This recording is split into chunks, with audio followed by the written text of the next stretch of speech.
I've been using a teleprompter for my past few videos, and I must admit I really fell in love with it and changed my mind completely about what I said in an old video about teleprompters I made back in 2019. So, do you actually need a teleprompter? Let's find out in this video. Enjoy!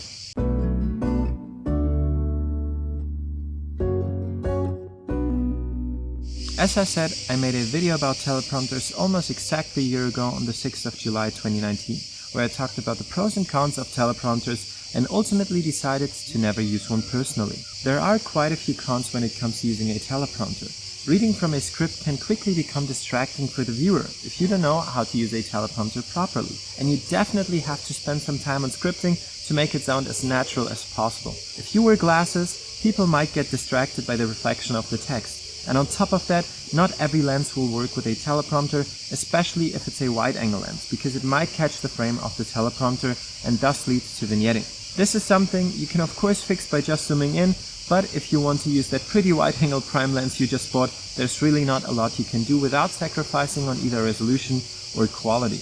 You'll also have to use a remote control to focus and start and stop recording, because your camera will be too far away from you to control it with your hand. And unless you have two smartphones and your camera supports an app to control everything remotely, you'll have to buy a remote control just for that purpose. If you fail during your videos as often as I do, you'll also need another remote control for your smartphone to rewind or change speed of the text whenever necessary. Things like these can quickly add up to your setup times because you have to make sure that all batteries are charged and everything is working properly. And if you travel a lot with your gear, the additional weight and space is something you also have to consider. I tried recording a few videos using a teleprompter back in 2019 and gave up because the results looked really bad. That's because I didn't realize the huge potential teleprompters have when used correctly. I was using a BestView, BesView or DesView T1 teleprompter back then, and I was really frustrated with the build quality and usability of it. As far as I can tell, this is a copy of the Parrot teleprompter by Padcaster, which looks really similar. The smartphone clamp of that teleprompter has a horrible design and is really flimsy. You have to attach the teleprompter directly to the filter thread of your lens, which just feels not right. The weight pulls on the mount and might deform it in the long run. But you can't really expect a lot more for only $100, right? Now, why did I still change my mind? Some of my favorite YouTubers actually use teleprompters, and I never even realized it until they revealed it in behind-the-scenes videos. I asked myself some questions like, why do I watch their videos? What made me subscribe in the first place? In the meantime, I watch most of their videos because I just like the creators, period. But when I first watched their video, I didn't know who that person was. I was probably just searching for a solution to a problem I personally had and found their video on YouTube. The quick and concise presentation is what made me stay and watch the full video. And this is exactly what I want for my own viewers too. No more rambling and as much information and as short as possible.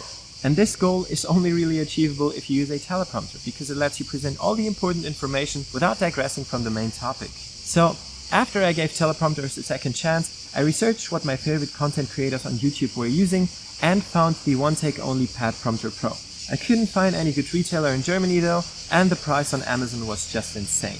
I have heard quite a few positive things about B&H and thought I'd give it a try and import it myself from the US. Only 1 week later, the package arrived and I put the teleprompter to a first test. And the results looked a lot better from the very first try on. There are two versions of the OneTakeOnly Pad Prompter Pro.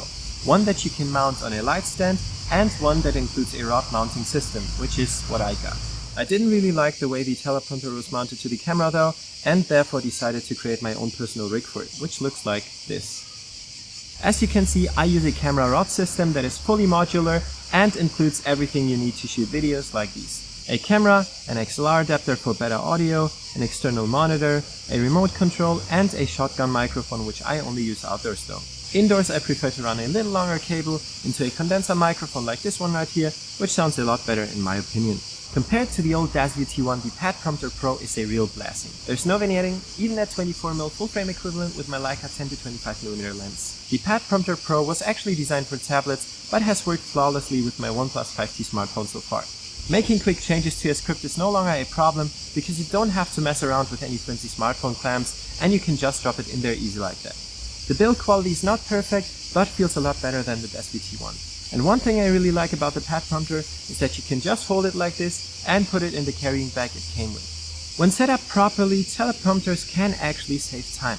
Not only for yourself, but also for your viewers. People generally have a really short attention span.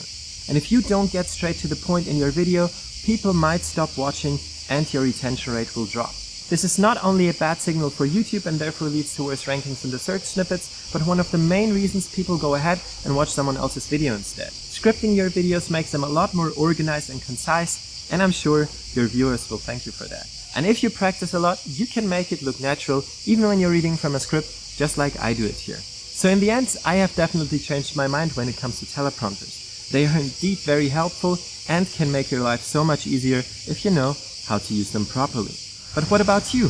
Have you ever used a teleprompter? What was your experience like?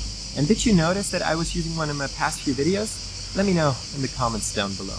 But that's it for this video.